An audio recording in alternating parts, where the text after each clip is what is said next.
And the last thing I remember is this Chinook coming into land, this huge sandstorm that it creates from the propeller blades, the exhaust, the heat from the exhaust beating down on me in the back of this vehicle, and then like the mechanical noise of the tailgate dropping, and then I blacked out at that point.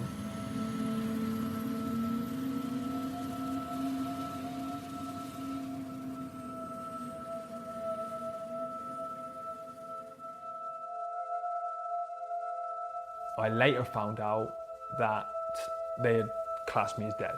You know, that was it. When I got on the back of the helicopter, they checked me for signs of life. They said I didn't have any of what they were looking for, and they put me in a corner because there was one other casualty, and they had to get to work on him to make sure that he didn't die as well. You know, they checked me for a pulse, they checked me to try and put fluids in me, they couldn't. They put an oxygen mask on me which should have steamed up, but it didn't. So that's why they said, okay, this guy's dead, leave him. Now when one of the medics walked past me to get some equipment to work on the other guy, he said that my eyes started to flutter, which meant my heart was still beating. So he alerted some of the other medics, they came back, and 3 days before this incident, whoever is in charge of the army medical field had given the green light for this new technique to be used, where if you can't get intravenous lines into somebody's veins, you drill into their tibia and fibula and you put the line in there. So that's what they wanted to do to me. Problem being, my tibias and fibulas had been ripped off by this IED, so they had nothing to work with. My name is Mark Ormrod. I'm a former Royal Marines commando, and I was injured in Afghanistan back on Christmas Eve 2007 and became the UK's first triple amputee from the conflict. It's brutal. It's world renowned for being arguably the longest and hardest regular forces training in the world. Special forces training is obviously that next level, but in terms of regular forces infantry, it's the longest and hardest in the world. And you have to be extremely fit physically, and it's very progressive and gradual, and you build up over 32 plus weeks to be able to do the final phase, which is called the commando phase. But if you're not mentally robust, if you can't be cold, wet, sleep deprived, food deprived, you know, covered in blisters with 4 or 5 miles left to march, if you can't do that and conquer your mind, then you won't make it. And then I've seen people that are 100 times fitter than me physically fail because they don't like the other side of it. Brain starts telling you you're in pain and just stop, just quit, and maybe you're running, you throw up and whatever it is. When that voice starts creeping in, you're probably only about 40% physically to actually shutting down. And once you understand that and you know it's part of the process and part of the game, and you say, okay, I'm at that point now, I want to quit, just push a little bit more and then I'm through it. That's the biggest thing I've ever learned. Like whenever that voice creeps in, you're not even halfway to your body failing.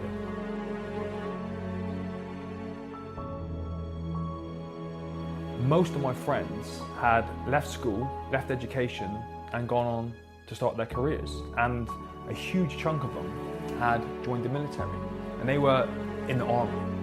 I had friends in Germany, friends in the UK, friends that were dotted all over the world.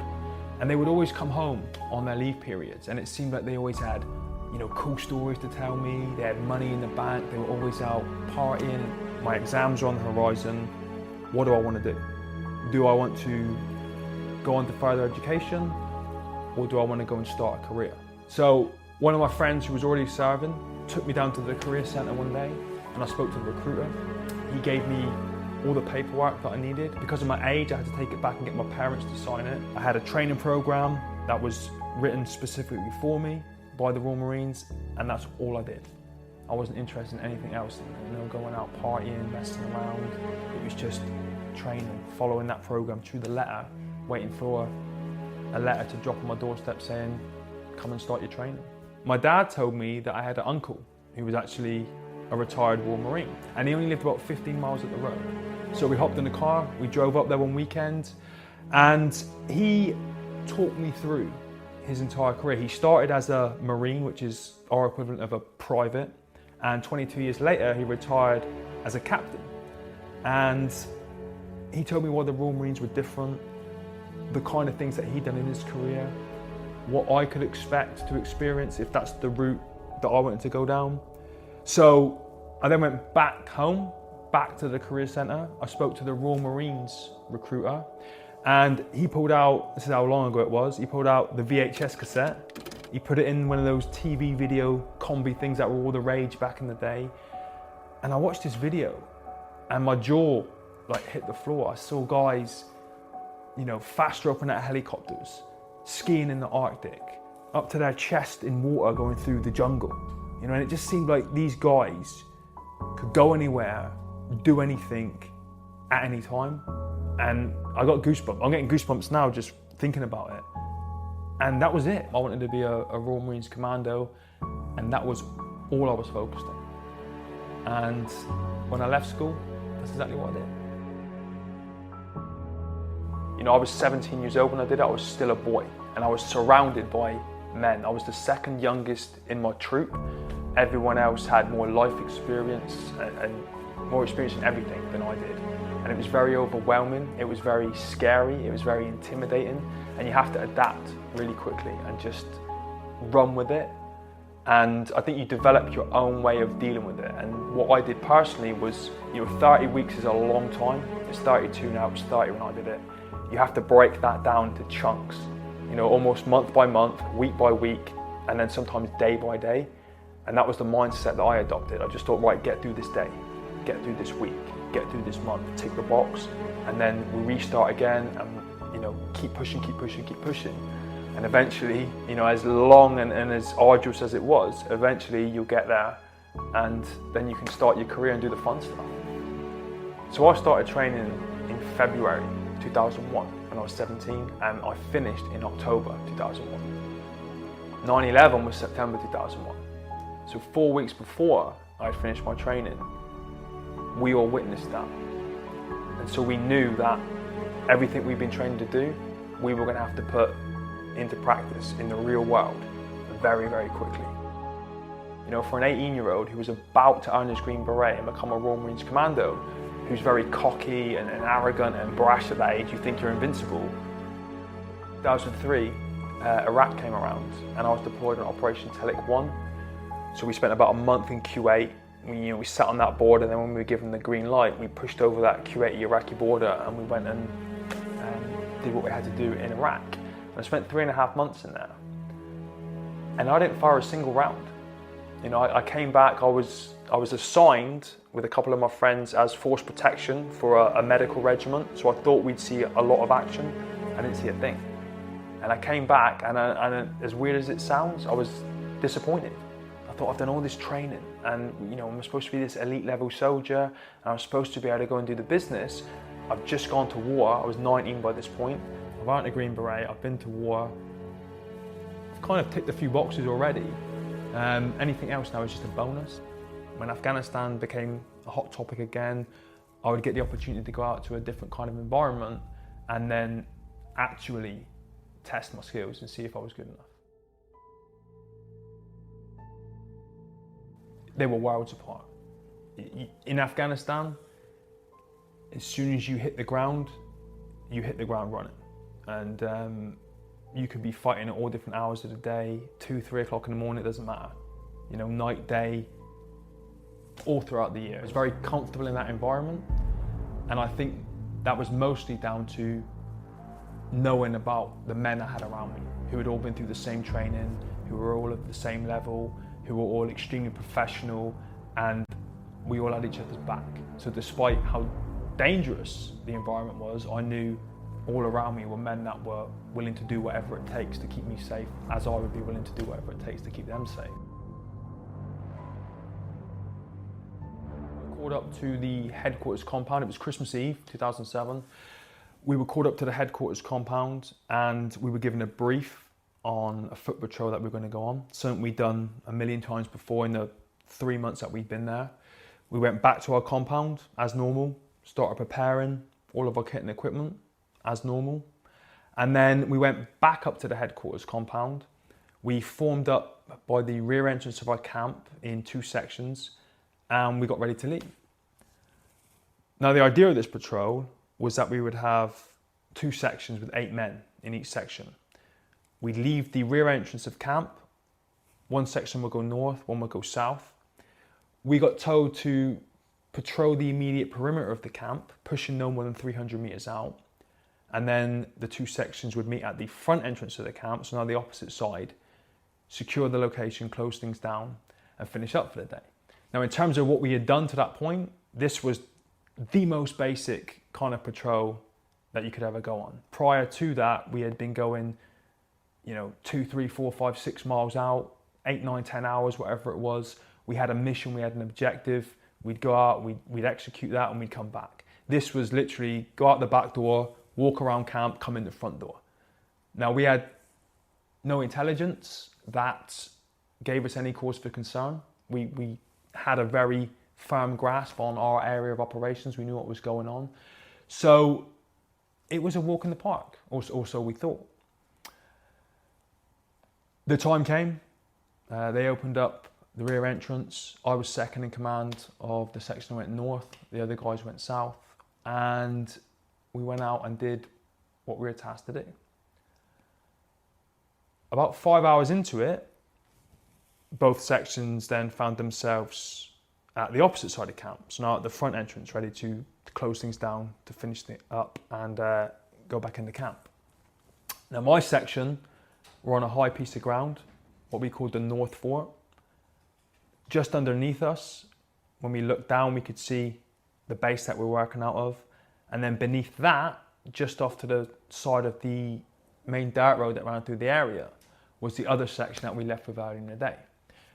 Now, because we're in an elevated position, tactically, we're in a very advantageous position because we can see everything around us, and it's a lot easier to fight going down a hill than it is up. So our job to finish up was to give those guys protection so they could go back in the camp, get behind the perimeter wall. They were safe. They would then protect us. We'd go back in, finish up, done for the day. Very, very easy, basic, low-level stuff. So we're up on the high feature, and the section commander took his half of the section and started giving them fire positions. I took my half of the section, and about 4 meters in front of me, there was a shallow bowl in the ground. Now, normally what you would do, if you go firm on a patrol, if you stop, you would take cover behind a building, a wall, a tree, a rock, whatever you can find to give yourself protection and cover. But we're on a high feature. And I saw this bowl and thought, okay, if we get in there, we get down on our stomachs, you're not going to be able to see us. It's going to be very difficult to attack us. This is the best form of protection that we can have given the environment that we're in. So I jumped in. The other half of the section started taking up their fire positions. When they were happy, they gave me the thumbs up. I had a couple of last minute checks I had to run through. And then when I was happy, I slowly started walking over towards the position that I selected for myself. And as I went to get down to my stomach, I put my right knee on the floor. And that was the moment that I knelt on and detonated an improvised explosive device. So you have to imagine the terrain that we're working in, right? It's very, very sandy, very, very dusty. So when this IED detonated, this huge dust cloud was created, and I couldn't see anything, and I was in no pain, and I could hear all the guys around me shouting and screaming, trying to figure out what had gone on. And my gut instinct was that we had been attacked. I thought someone had fired a rocket or a mortar on our position. It had exploded nearby, which is why this dust cloud was created. You know, everyone's shouting and screaming, and I can't see anything, and I just wait for this dust cloud to settle. And I think if I can see what's going on, I can assess the situation better, make some calls, and figure something out. And the cloud gets to about chest height, and you got to imagine I'm pumped full of adrenaline. My fight and flight is kicked in. I'm ready to go. And I'm looking around and I'm panicking, just hoping that everyone's okay, and I can't see anybody. So I carry on waiting for this dust cloud to settle, and it hits the ground. It disappears, and I look down to where my legs should have been, and they had both been completely ripped off from the knees down. I think your brain finds it very hard to process what it is it's looking at, and then when you add to that the fact that you're not in any pain, just very uncomfortable. It's like an intense pins and needles feeling. You're trying to look at this and process it, and it doesn't feel real. And there's no pain, which makes it feel even less real. And it's just, everything inside is going at 1,000 miles an hour, but everything outside is in slow motion while you're trying to figure this out. And you know, the way your body reacts is crazy, the way it just goes into like self-preservation mode. But despite, you know, the severity of my injuries, both legs, my right arm was torn off. It was still attached, but everything was just shredded inside. Despite the severity of my injuries, this crater that I was in, I read the report, it was now 12 feet deep by 15 feet around. There were 6 other devices around me. Despite all of that, like I said earlier, those men that I was working with were so professional and good at what they did. I never really thought that I wouldn't make it out of there. And they just clicked straight into action. No one panicked, nobody froze, nobody went outside of protocol. We'd rehearsed this kind of stuff. They all just kicked straight in, did what they needed to do, and the medic got to me very, very quickly. You know, he did what he needed to do. He put the morphine in, put the tourniquets on, put me on a stretcher. My right leg was still attached, and we had to pick it up and put it on my stomach because it was hanging off the end of the stretcher. I don't know how they got me off this high feature because I had my eyes closed, but they got me out of this crater, off this high feature, to where a vehicle was waiting. And they put me in the back of the vehicle, and these are not tarmac roads, they're very, very bumpy. So the guy driving floors the accelerator and gets thrown all over the back of this vehicle. He starts climbing up this hill to go into the front entrance of the camp, and he's got to go left and right because of the terrain. And the medic fell out the back. I fell out the back. The guy driving swung around, reached out to grab me to hold me in. He grabbed the femur bone that was coming out my right leg, kind of held me. My tailbone is on the back end of the vehicle, the tailgate. He held me half in, half out. The medic was fine because that other section we were with earlier with those 8 heavily armed men, they were at the bottom of the hill, so the medic was safe. He carried on driving, got me back into the camp, got me to the helicopter landing site.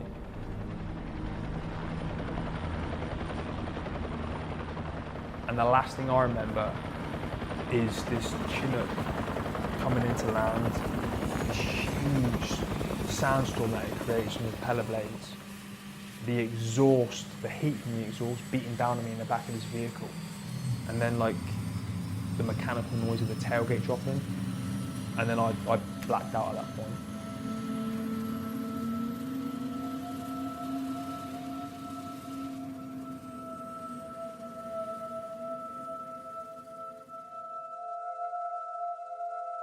I later found out that they had classed me as dead. You know, that was it. When I got on the back of the helicopter, they checked me for signs of life. They said I didn't have any of what they were looking for, and they put me in a corner because there was one other casualty, and they had to get to work on him to make sure that he didn't die as well. You know, they checked me for a pulse, they checked me to try and put fluids in me, they couldn't. They put an oxygen mask on me which should have steamed up, but it didn't. So that's why they said, okay, this guy's dead, leave him. Now, when one of the medics walked past me to get some equipment to work on the other guy, he said that my eyes started to flutter, which meant my heart was still beating. So he alerted some of the other medics, they came back, and 3 days before this incident, whoever is in charge of the army medical field had given the green light for this new technique to be used, where if you can't get intravenous lines into somebody's veins, you drill into their tibia and fibula and you put the line in there. So that's what they wanted to do to me.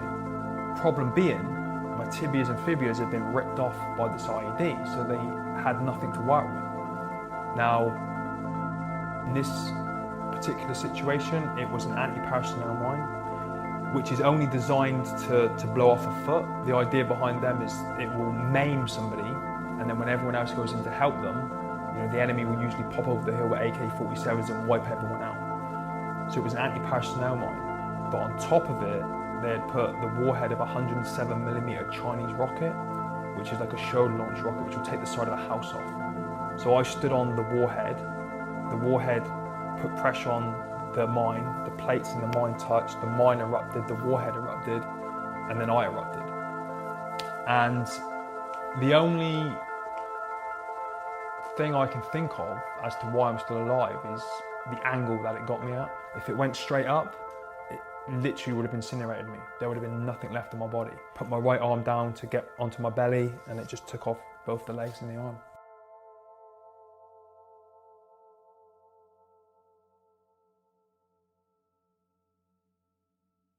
So they drilled into my hip from the front and back.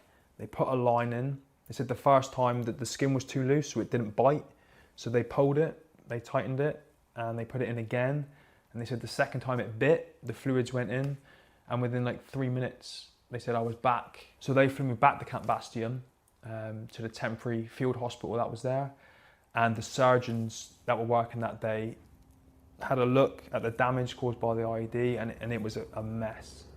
And they decided that the only way they were going to be able to save my life is if they took off both my legs above the knee and my right arm above the elbow. So like I said, I passed out when the Chinook landed, and I woke up 4 days later, on the 28th of December, in Selly Oak Hospital in Birmingham, in intensive care. I woke up for about 15 seconds and then just passed back out because I was exhausted. So what they did in intensive care, they kind of reduced the medication to bring you out of the coma. And I woke up for that first 15 seconds and I couldn't even open my eyes. I was so exhausted. And then I blacked out. But they kind of knew then that not that I was okay, but that I was making progress. So then they started reducing the medication. They brought me out of the coma. And then I spent 7 days in intensive care, each day spending more and more time awake in the real world, reducing the medication so that I could gradually understand where I was, what had happened, and the severity of my injuries. And, you know, they did it perfectly. You know, it wasn't like I woke up cold turkey and was like, where am I, what's happened, and started freaking out. It was like a gradual drip feed, day by day over the course of a week, where initially I thought I'd lost my feet and some fingers, and by the end of 7 days I realised it was both legs above the knee and my right arm above the elbow. Initially I wasn't in a good place. You know, I was 24 years old. I was at that time 6'2", 16 stone, physically I think at my peak.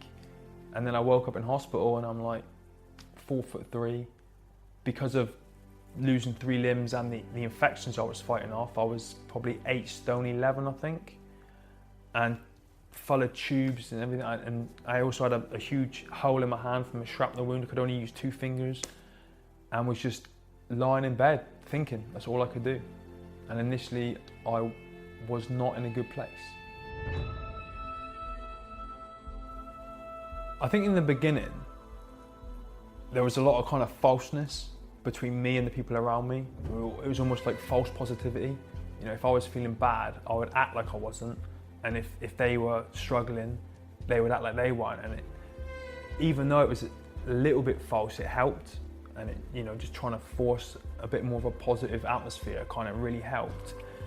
And then 3.5 weeks into it, a doctor walked in.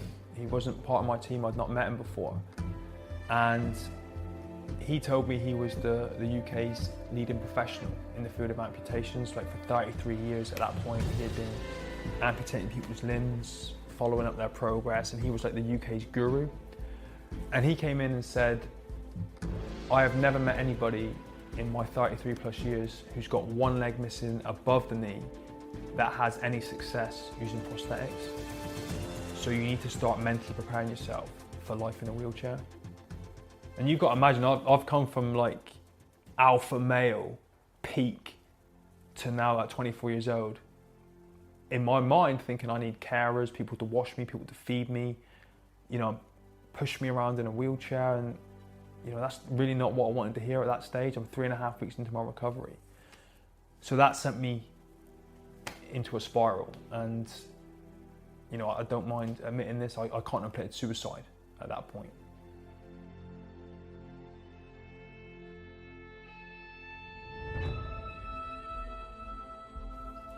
I was dealing with a lot, and it got to the point where you kind of feel like you've you've snapped, and then the only really thing you think is, I don't want to do this. You know, and it is, and I mean this with utmost respect, it's a little bit of a pity party where you're just feeling sorry for yourself because you don't know what the answer is. I never would have done it. I was never in that place mentally where, you know, I was numb or never saw a future. You know, I was just feeling sorry for myself. But about a week later, I got an unexpected visit in my hospital room, and a guy knocked on the door and he came in and he was wearing 2 prosthetic legs. And he was a double above knee amputee like I was. He had both his arms, but our legs were very similar. And he sat me down and he talked me through his journey. He had been hit by a suicide bomber in Iraq in 2005. He talked me through the journey of getting from the hospital to getting prosthetics, to regaining your independence, and what it was going to take, and you know, some of his highs and lows. And after about 6 hours he left, and that was it. My mindset was changed because I had physically seen somebody who had achieved what I wanted to achieve. And then it didn't matter what you told me about how you couldn't do this and couldn't do that. I witnessed it with my own eyes, someone else doing it, which meant to me there was no reason at all why I couldn't do it. And I knew I was missing the right arm, that was my dominant arm, but it didn't matter. You know, I saw this guy had done it, I listened to what he told me, and from that point on I was like, there's no way you can stop me. Give me the legs, give me the rehab, let's go. During those really low, really dark moments, the support system around you is crucial. And when you move forward from that and they help pull you out of that, you realise that in life in general, it's very advantageous to have good people around you. You know, keep that circle tight of good people that support you, empower you, motivate you, inspire you.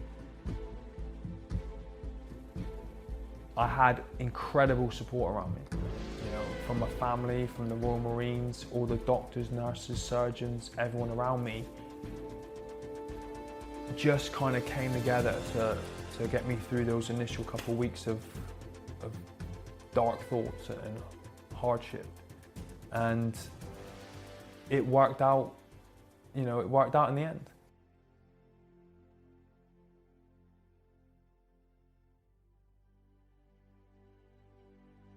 Very early on, and this is what I attribute a lot of success to, is having goals and something to focus on and drive towards. And my goal was when my unit came back, because they were still in Afghanistan when I was in hospital. My goal was when they came back and we had our big medals parade at the unit with all our friends and family in attendance, that I would wear prosthetic legs. You know, it wasn't going to be pretty, but I was going to walk onto the parade ground and stand and get that medal. I didn't want to be in a wheelchair with people pitying me and feeling sorry for me.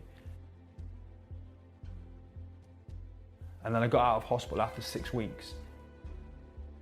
Got straight to rehab. I couldn't jump straight into prosthetics because of the scars and the wounds that I had, but I worked on everything else. I started working my core and all the other muscles I needed to work to be able to walk, my glutes, hips, lower back, strengthening those day by day, getting stronger, making sure I was eating the right kind of foods. You know, rest wasn't a problem because I couldn't do much else but rest and do a little bit of physical activity. But having that goal was massive because, you know, you get up in the morning and your back hurts and you've got blisters in your groin and you just, you know, you're exhausted and you don't want to do anything, but having that goal and the thought of failing that just drives you, you know. And I didn't want to, in my mind, I didn't want to let anybody down. I wanted to go up there, stand shoulder to shoulder with those guys that I fought with, make them proud, make the wider Royal Marines proud, make friends and family proud. And so that was it. Like, when I felt sorry for myself, I just always went back to that goal and I thought, this is what I'm doing it for. Every day was an obstacle. For a double above knee amputee, it takes anywhere between 300 and 500% more energy for me to do anything than it does for an able-bodied person. And so I thought, you know, being a Royal Marine, I'm pretty fit, it's not going to be an issue. It was an issue. You know, the first day I walked one length of the parallel bars, which is about 6 meters, it wiped me out. I was exhausted and I had to go back to my room and sleep and have an afternoon nap, because it just wiped me completely out. And you know, every day you're getting a little bit stronger, a little bit fitter, you're getting a little bit more used to the legs, but it's just unbelievably difficult in the beginning, you know. And then when you add to that I only had one arm and it was my weak arm, and I'm trying to do everything and relearn, and you know, everything was an obstacle in those early days. Absolutely everything. Such a vivid picture in my mind of what that would look like, with, you know, desert uniform on, green beret on, everyone formed up on the parade ground, thousands of people's friends and family around, and me just standing at the sidelines. And like I said, it wouldn't be pretty, but I would do what I could to get onto that parade ground and stand next to them for when that medal got presented to me. And it was such a vivid image that it just motivated the heck out of me just to go off and do whatever it took, no matter how sore I was, tired I was, how many times I hit the deck and, you know, cut myself, bruised myself. I would just go back at the end of the day, remember why I was doing it, remember what the goal was, and then just shake it off and start again the next day. And I hope I didn't show it too much, but even that was horrendous. I was in unbelievable amounts of pain because I still hadn't healed properly.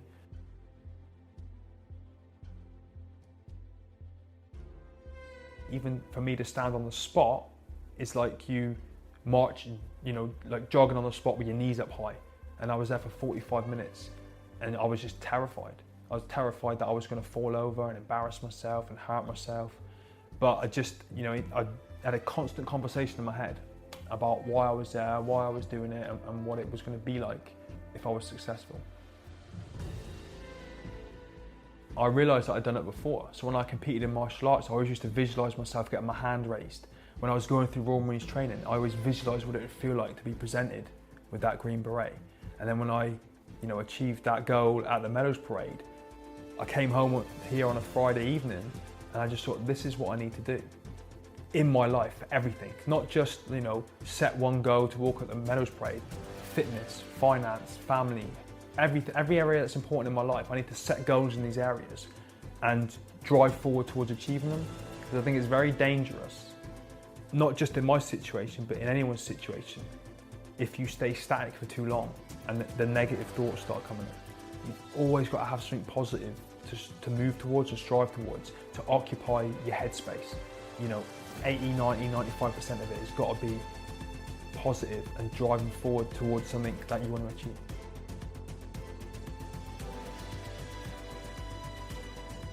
You know, you can find inspiration everywhere, and I was always researching people. There was a guy in America. I actually flew out to America in 2009 to be mentored by another triple amputee because I was the UK's first, and I knew if I needed to level up, I needed to learn from this guy. And he was running, swimming, surfing, driving. He was a motivational speaker. And I was being told, you know, you can't do this, you can't do that, that's not possible, no one's ever done that before. And I'm watching this guy, Cameron, on the internet doing all these things that people tell me a triple amputee shouldn't be able to do. And his injuries were exactly the same as mine. In fact, his arm was even higher than mine. And I'm just watching this guy doing it all. And I constantly consumed his content as motivation, you know, because I saw it was physically possible. And I knew that if he could do it, I could do it. And I eventually ended up on the 9th of June 2009, I flew out to meet him. I went through a 3-week boot camp with him and his team. They made me leave my wheelchair in the UK. They made me fly out on my own. Couldn't take anyone with me, which I don't mind admitting was terrifying at the time. But they hammered me for 3 weeks solid, and I never used my wheelchair since. 9th of June 2009, you can search my house. There's not a wheelchair here or anywhere near here. I got rid of it, gave it to the hospital, and just became a full-time prosthetic user. Mindset changed, and I was introduced to a whole new world of, you know, being an amputee, using prosthetics. A couple of reasons why I live my life the way I do. The first one is to let the guys on the ground that saved me know, the medics on the helicopter that saved me know, the doctors, nurses, everyone that's been involved in my journey, to let them know that everything they did was perfect and correct. And you know, I'm out living my life the fullest I can because of what they did for me, but also because I want to show other people. You know, it's a pretty severe situation to be in when you lose 3 limbs. And if I can live my life the way I want to live it and enjoy it and embrace everything that this brings with it, I'm hoping that can inspire other people to do the same thing. And there's inspiration everywhere. I don't know, if you wanted to be, I don't know, like a property millionaire, right? Just go and find someone who's already been a property millionaire. Find out what they did physically, mentally, and kind of replicate it as closely as you can. That's what I did with Cameron in America. I found a guy who'd achieved what I wanted to achieve, and I went out and met him, and I mirrored what he did as closely as I possibly could to achieve the results that he had as closely as I possibly could. It's not that complicated, but you've got to want it enough. You've got to be passionate about it, and it's got to be something that gives you goosebumps when you think about it. When I achieved my Green Beret, I was only 18 years old at the time, so I was still a boy. And when I got that, and it was presented to me, it massively opened my eyes to what you can achieve if you're mentally prepared in the right way and you have the right mindset. Because I was not, and I am not, the fittest or strongest person in the world. I'm just ridiculously stubborn, and I'll just keep driving forward no matter what. And then when I went through rehab, it was exactly the same. It was, this is the goal, just keep moving forward. And even if you're just making 1% every day, you're still moving forward. Just keep that mindset of move forward. And then eventually, you're going to achieve what you set out to achieve. You should spend a bit of time living outside that comfort zone, doing something that pushes you and challenges you and forces you to grow, physically, mentally, emotionally, spiritually, whatever it is. Because my belief is that human beings are the happiest when they're making progress and they're moving forward with something, and that's going to look different for different people. But you just think about it, and people go on weight loss journeys and fitness journeys, and they're seeing progress. That's when they're full of life and energy. When they've pushed outside their comfort zone, they've set a goal, and they're taking steps towards achieving that goal. You can do that in so many different areas of your life. It could be with your children, with your finances, with your career, but it's not always easy to do because it feels uncomfortable. But that's where the growth is, and that's where the magic happens. You've got to push outside the comfort zone.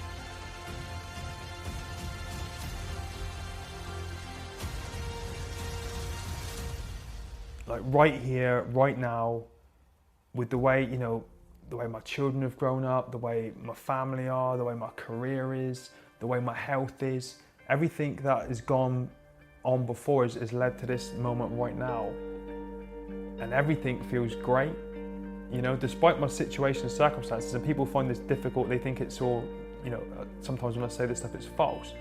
But everything's led to this point now where my life is great, and that's probably what I'm proudest of, the effort and the work that I've put into to create this life. But I've died once, and I realised how quick that can happen, and how fast things can change. And what I do not want to do is get to 105 years old, because my big goal is to live past 100, and think that I didn't squeeze all the juice out of my life. And there's no real reason why anyone can't do any of the things that they want to do. We live in, it's 2021. You can run a business on a smartphone. I've got £100,000 worth of prosthetic legs that I can do anything with. I can travel the world independently as a guy missing 3 limbs. I can do whatever I want. You can so much with the technology that we have nowadays, that the whole world's open to just go out and do whatever you love, whatever you're passionate about, and live the way you want to live. You just got to ditch the excuses and kind of move out your comfort zone a little bit. My ultimate goal is to become the ultimate version of myself. And what's beautiful about that is you can't ever achieve it, and it keeps you constantly striving forward. So I'm going through a phase right now where I'm 38, right? And I'm starting to tailor off a little bit physically. I can't move as fast or as strong as I used to, but I'm adapting and rolling with it because I still want to keep pushing and going and becoming, better as I age. I just want to, deep inside, know that I've always pushed myself to be the best version that I can be as husband, father, employee, member of society, athlete, whatever it is. I'm just always trying to keep pushing the envelope a little bit.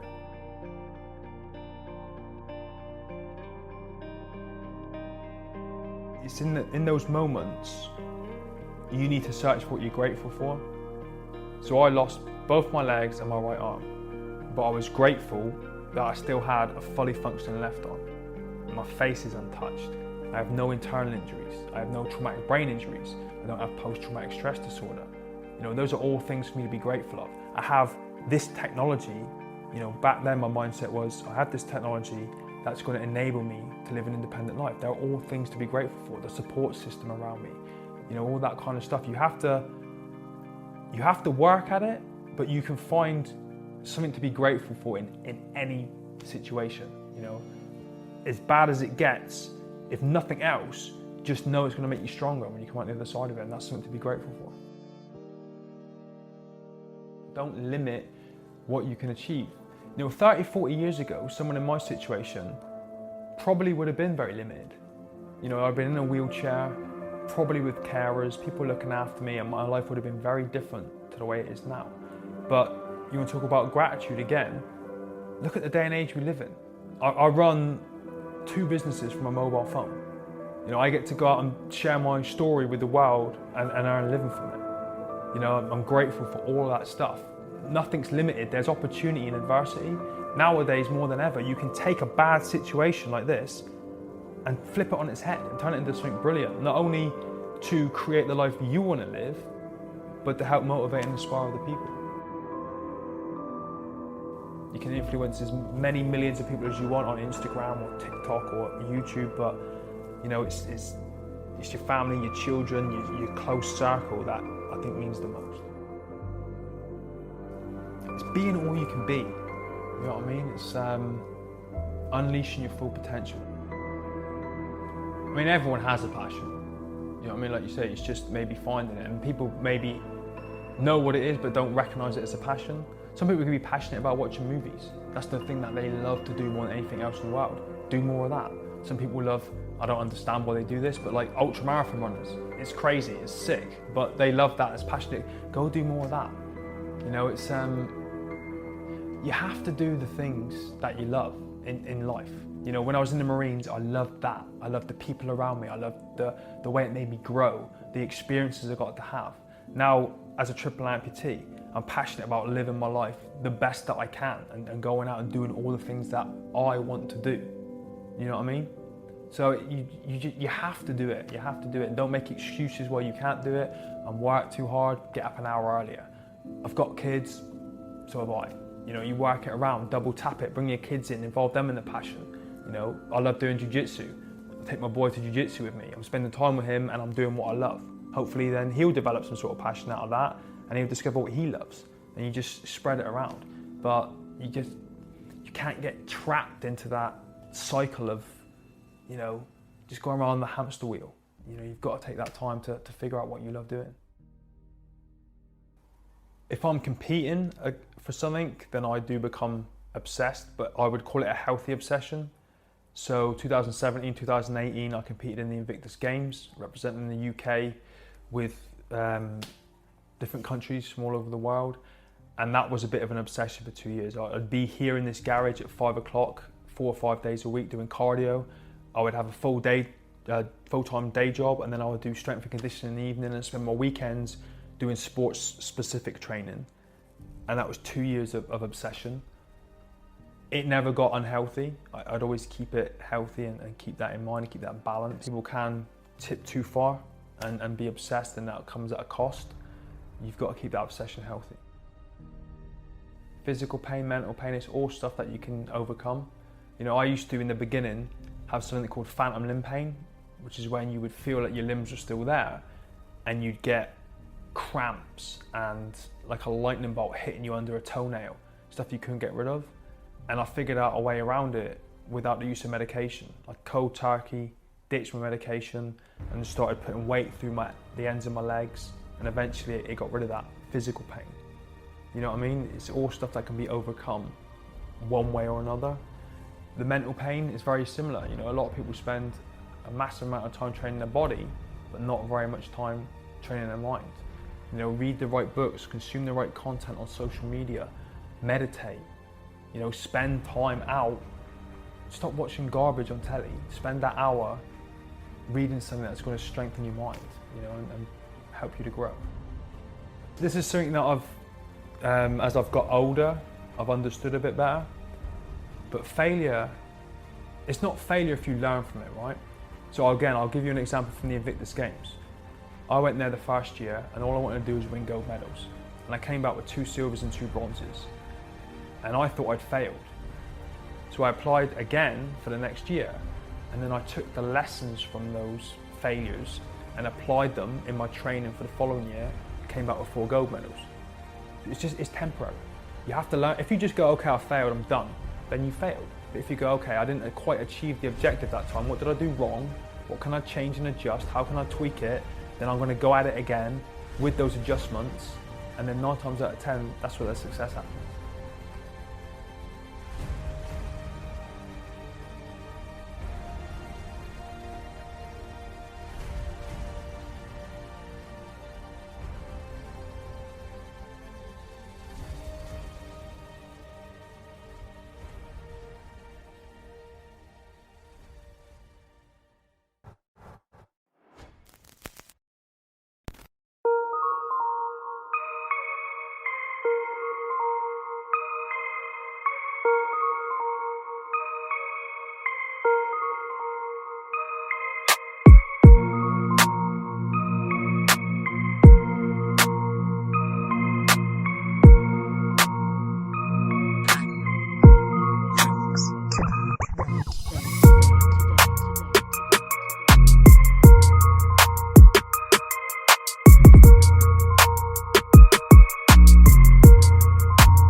Today.